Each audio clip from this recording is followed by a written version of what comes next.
এই ভিডিওতে এমন 3টি টিপস দেব যেগুলো সঠিকভাবে বোঝার পর তুমি এইটা জানতে পারবে যে তোমার পার্টনার তোমাকে নিয়ে কতটা চিন্তা করছে, কতটা ভাবছে তোমার কথা। মানে যতটা তুমি ভাবো ওর সম্পর্কে, ততটাই কি সেও তোমার সম্পর্কে ভাবছে না ভাবছে না। তো এই বিষয়টা তুমি পরিষ্কারভাবে জানতে পারবে। প্রথম পয়েন্ট, ইনিশিয়েটিভ সাইট। দেখো, ইনিশিয়েটিভ সাইট মানে যেদিক থেকে শুরু করা হয়েছে।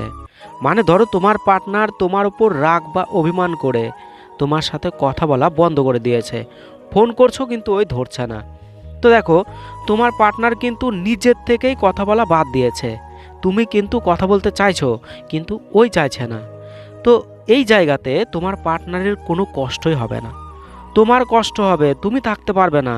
তুমি ওকে নিয়ে সবসময় চিন্তা করবে কিন্তু ওই তোমাকে নিয়ে চিন্তা করবে না।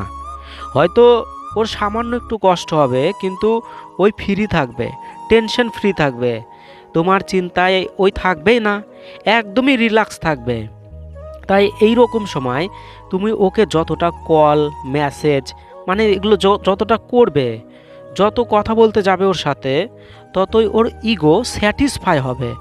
মানে তোমার উপর যে ওই রাগ বা অভিমান করেছে, তো সেইটাতে ওই সন্তুষ্ট হবে, ওই মজা পাবে, শান্তি পাবে, ওর ভালো লাগবে।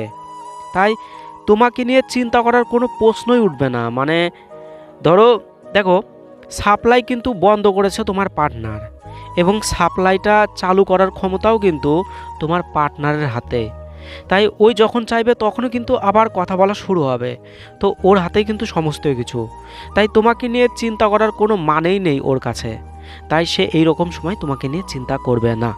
তাই তুমি শুধু এইটা দেখবে যে তোমার পার্টনার কি, মানে তোমার পার্টনারের সঙ্গে যখনই এইরকম ঘটনা ঘটবে যে ওই তোমার উপর রাগ করে তোমার সঙ্গে কথা বলা বাদ দিয়েছে, তাহলে ভাববে যে ওই তোমাকে নিয়ে একটুও চিন্তা করছে না। আর যদি এই ঘটনাটা তুমি ঘটাও, মানে তুমি রাগ করে তুমি কথা বলছো না, মানে তুমি সাপ্লাই বন্ধ করে দিয়েছো, তার মানে এইটা শিওর যে তুমি ওকে নিয়ে আর চিন্তা করবে না, কিন্তু ওই তোমাকে নিয়ে প্রচুর পরিমাণে চিন্তা করবে। তো অবশ্যই এই পয়েন্টটাকে তুমি মাথায় রাখবে। দ্বিতীয় পয়েন্ট, ফিউচার পোর্টেবিলিটি। দেখো, ফিউচার পোর্টেবিলিটি কথাটার মানে হচ্ছে তোমার পার্টনার যদি তোমার সাথে কখনো ফিউচার বা ভবিষ্যৎ নিয়ে কথা বলে, বা ভবিষ্যৎ নিয়ে যদি প্ল্যানিং করে থাকে বা পরিকল্পনা করে, তাহলে তোমার পার্টনার তোমার প্রচুর পরিমাণে চিন্তা করবে। যখনই ওই তোমার থেকে দূরে যাবে তখনই ওই তোমাকে নিয়ে প্রচুর পরিমাণে চিন্তা করবে, এটা গ্যারান্টি।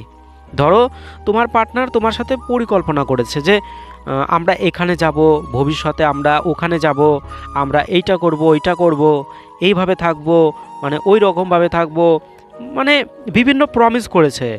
তো ওই যদি ফিউচার নিয়ে তোমার সাথে এই রকম পরিকল্পনা করে থাকে, তাহলে তুমি 100% নিশ্চিন্ত থাকো। ওই যখনই তোমার থেকে দূরে যাবে বা দূরে থাকবে, তখনই তোমার কথা প্রচুর পরিমাণে ওর মনে পড়বে, প্রচুর পরিমাণে তোমার কথা ওই ভাববে, এবং তোমার থেকেও বেশি পরিমাণে ওই তোমাকে মিস করবে। তৃতীয় পয়েন্ট, স্পিরিচুয়াল প্ল্যানিং। দেখো, আধ্যাত্মিক পরিকল্পনাটা হলো, ধরো তুমি তোমার পার্টনারের থেকে দূরে আছো, তো তখন হঠাৎ করেই ওর নাম কোথাও তুমি দেখতে পাচ্ছ, বা ওর সাথে যুক্ত কোনো কিছু তুমি দেখতে পেলে, বা মোবাইল ঘাঁটছো আর হঠাৎ করেই ওর ছবি এসে গেল তোমার সামনে। মেন কথা, ওর সাথে যুক্ত কোনো কিছু হঠাৎ করেই যখন তোমার সামনে আসবে, মানে তোমার চোখে পড়বে, তো সেই ঘটনাকে আমরা কি বলি? আমরা বলি যে এটা কো ইনসিডেন্ট, মানে কো ইনসিডেন্ট বলি বা কাকতালীয় বলি।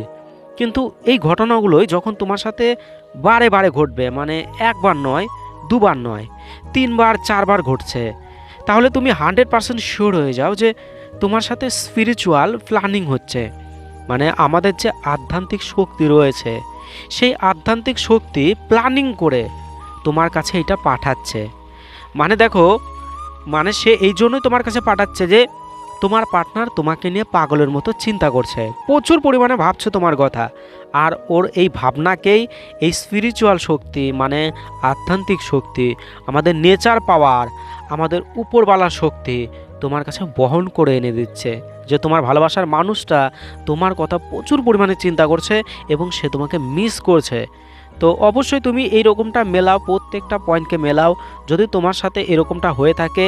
আর প্রত্যেকটা পয়েন্ট যদি তোমার সাথে কখনো ঘটে থাকে, তুমি 100% শিওর হতে পারবে যে তোমার পার্টনার কখন তোমাকে নিয়ে চিন্তা করে এবং কতটা পরিমাণে চিন্তা করে।